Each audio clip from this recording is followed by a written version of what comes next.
Take us through one of your favorite interior projects. So interior projects, the first thing that comes to mind would be a large great room addition project I did in North Salisbury about 2 years ago. The interesting part about great rooms is you've got this tremendous amount of space to fill. This house, we also had a very large floor-to-ceiling fireplace. We wanted to find a way to dress it up, so we decided to bring a little bit of shiplap into the room. Very popular element growing these days, so we've got a full shiplap fireplace going all the way floor to ceiling in a 14-foot ceiling great room. And we also carried that same element over into an L-shaped wall in the corner. So we carried the same motif with shiplap from one area of the room to another, really brings it all together.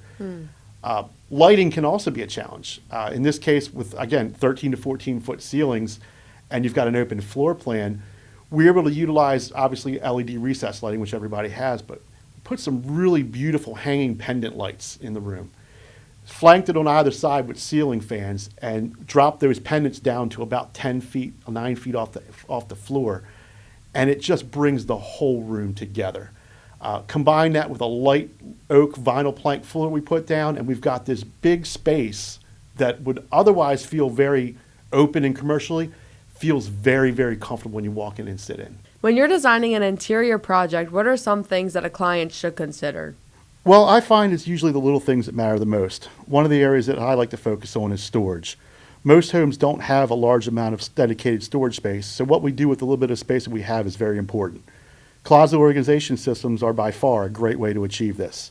From simply installing more accessible doors and shelves to full-on prefabricated or custom-built systems, making the most effective and efficient use of your space is paramount.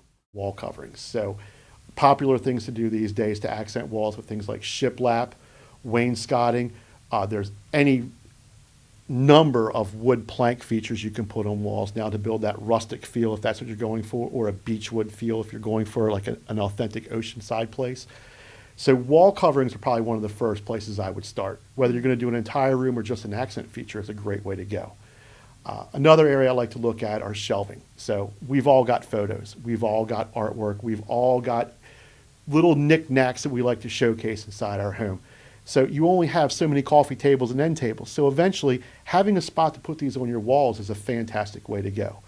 Whether it's want to do something as complex as built-in cabinetry going floor to ceiling, or something as simple as free-floating shelves that just hang on your wall. These are great ways to break up a large wall space and kind of add another place for you to put more design elements to make it feel more comfortable for yourself.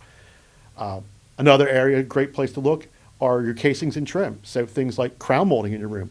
Do you just have a typical ceiling that meets the wall at a 90-degree angle? Would you like to dress that up? A simple crown molding can make it feel like a completely different space. And the same thing goes for your windows and doors. You can start with a simple 2 1/4 inch door casing like most folks have in their homes, or go with something a little more ornate. Use standard 1x planking and give it that squared shaker craftsman look. Simple things like adding a piece of trim here or there can really make a big difference on the way a door or a window can feel in a room. So these are just certain considerations. On the back end of everything else, I can't put enough emphasis on tonality. And what I mean by that is, it's easy to have a room that's designed with a lot of neutral colors and light colors. Accenting those lights and neutrals with some dark elements, such as going with rub bronze or matte black receptacle and outlet covers, lighting fixtures, plumbing fixtures, door handles and hinges.